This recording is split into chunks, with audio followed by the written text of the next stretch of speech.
Welcome back everyone. We get to finally do another comparison between the Samsung Galaxy S22 Ultra that just came out and the Samsung Galaxy S20 Ultra that was actually the first Ultra phone from Samsung. And to be honest, I was such a big fan of the S20 Ultra, but I thought it was a little bit too expensive when it first came out. Since then it has gone down in the price tag, but it's still a pretty expensive phone. If you want to pick up either one of these things, links will be down in the description. You can get them from there and you can help support the channel at the same time. Now starting off with the front and the bodies, there's a little bit of a difference. The S20 Ultra is more of like a curved phone that kind of fits better in the hand for some people. The S22 Ultra is more like a Pixel 6 Pro or like a Note 20, where it's a little bit more sharper around the edges. So keep that in mind. They're a little bit of a different body style, and the S20 Ultra had a beautiful 6.9-inch dynamic AMOLED display. It was 1440p, and it was a very good panel from Samsung. I was a massive fan of them, and to be honest, when it comes down to this type of panel, I mean, it doesn't really get too much better than this. And I was looking at this panel at that point in 2020, and I was like, I don't know how Samsung can do better than this specific point. And honestly, they have in some areas, they haven't in some other areas too. And this panel, for it being 1440p, for it having, a massive resolution, a massive display, 120Hz, it's a beautiful panel for sure. On the Samsung Galaxy S22 Ultra though, it is a little bit of a smaller 6.8-inch dynamic AMOLED display. It's 120Hz, but it's also 1440p. So very, very good, very sharp panel on the S22 Ultra as well. But here's a big thing to keep in mind.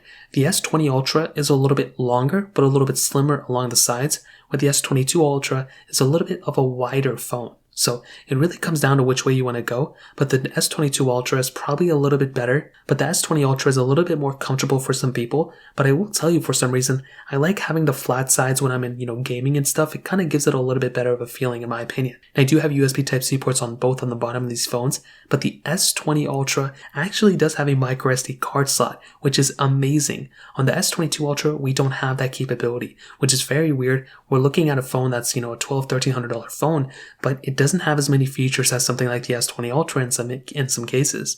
So it is kind of weird there, but you do have an S Pen on the S22 Ultra. So it's not, all is lost on something like the S22 Ultra. You have an S Pen built in, which is amazing. We don't have that capability on the S20 Ultra. We don't even have the S Pen capability on the S20 Ultra in general. So that is one of my favorite things about that device, and for one, I'm super happy about that specific, situation. So when it comes down to the display and everything, I'm a huge fan of the S20 Ultra, and the S22 Ultra is probably a little bit better here and there. On the back, we have a little bit of a different setup as well. We had the standard glass back on the S20 Ultra, which still looked good. I was not, unpleased by it. I thought it looked really good. On the S22 Ultra, on the other hand, we did have a frosted glass back, and there's no camera bump on this phone either. It's a full frosted glass back with the camera bumps that kind of stick out for the camera lenses.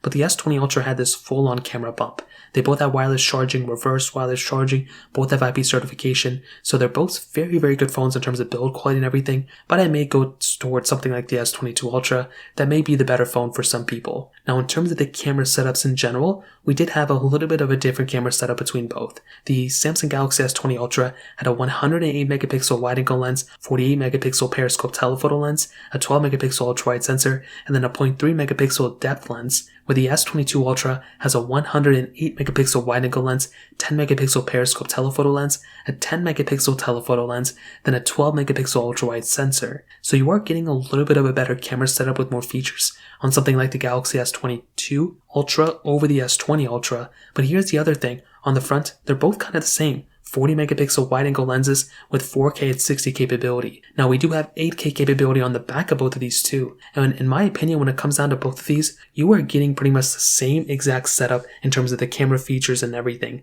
They are built almost exactly the same. And that's one of my favorite things about, Samsung phones. The cameras and the hardware are just so good. You can give me like a Galaxy S8 and I'm sure that camera is still pretty decent too. With something like these two phones, you're going to be hard pressed to find, specific situations where phones are better. But when it comes down to it, the S22 Ultra is the better camera. It has better software integration. It has better features. It just comes with just a better overall camera sensor. But if I wasn't too sure which one was which, could I be able to tell the biggest differences? Probably not. I think the S22 Ultra is probably the best camera out right now. But the S20 Ultra is still very good. I love the ability of just having all those features built in. And honestly, when it comes comes down to it, I think the S20 Ultra is probably still a really good camera too. The S22 Ultra is probably the one I would recommend, but the S20 Ultra is still very good for a lot of people. So when it comes down to that, I would give a huge high five to the S22 Ultra, best camera out, but the S20 Ultra is still very good too. Now another thing I want to hit on is the software. One of my favorite things about something like the Samsung Galaxy S22 Ultra is that Samsung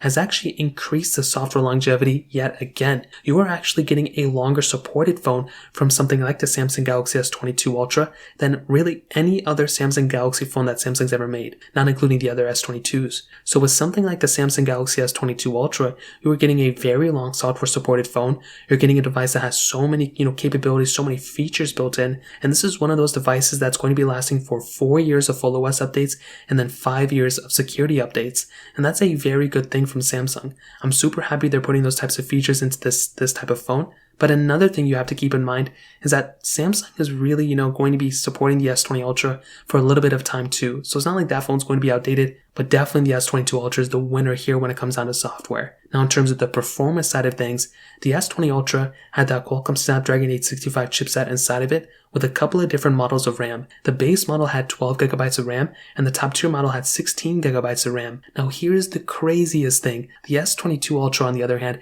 has that Qualcomm Snapdragon 8 Generation 1 chipset with 8GB of RAM on the base model, 12GB of RAM in the mid-tier models, and then 12GB of RAM on the top tier model. So you're really getting more RAM even on the base model of the S20 Ultra than on the base model of the S22 Ultra, but also you're getting more RAM at the top tier model of the S20 Ultra than on the S22 Ultra. So I don't know why they decreased the RAM on that option. It doesn't make any sense to me at all. I would have preferred having the same amount of RAM. Even the S21 Ultra had more RAM than the S22 Ultra. So even if you get better chipsets and all this other stuff, I don't like seeing that RAM go lower. I hate that so much, and that is honestly a really big disadvantage. So you're getting more RAM on the S20 Ultra. Now, that doesn't mean that's like a so much faster phone. It just means that you can hold a lot more apps in the background, and you may be getting a little bit of a smoother experience. With less apps having to reload and just more RAM available, you may be getting a better experience from something in some cases on the S20 Ultra. However, the S22 Ultra is going to be the faster one in pretty much every single area.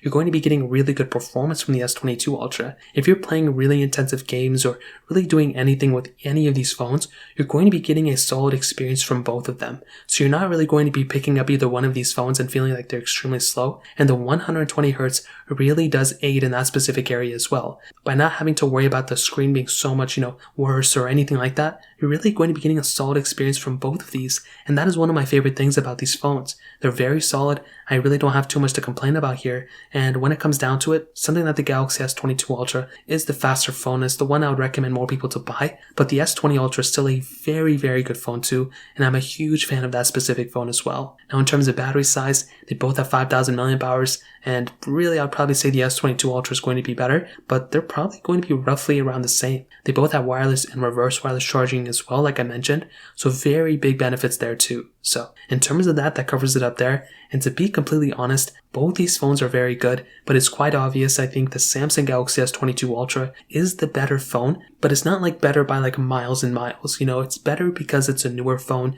It's going to be getting a much longer lifespan in terms of software, so I'm really happy with the way Samsung is moving. 3 years from now I can still recommend the S22 Ultra, or even 2 years later on the S20 Ultra, I'm having a hard time recommending it because of the software longevity ahead of it. With something like the S22 Ultra, you're getting, I think, a better display, S Pen capability, which is amazing, faster performance, and really that's pretty much a better cameras too. But the S20 Ultra is still such a good phone for the price tag as well. You're getting an amazing display, micro SD card slot support, which is amazing. You're getting more RAM on basically all these models in the S20 Ultra, which is awesome. The same size battery as well, and it's coming in a cheaper price tag, which, that has to mean something as well. So when it comes down to that, that's pretty much how I would compare them. If you guys have any other questions or anything like that, let me know in the comment section below. Hit the like button, that would mean so much, but definitely hit that subscribe button. More importantly than everything else, I love every single one of you guys. Hopefully I'll catch you guys in the next video. Peace out till then.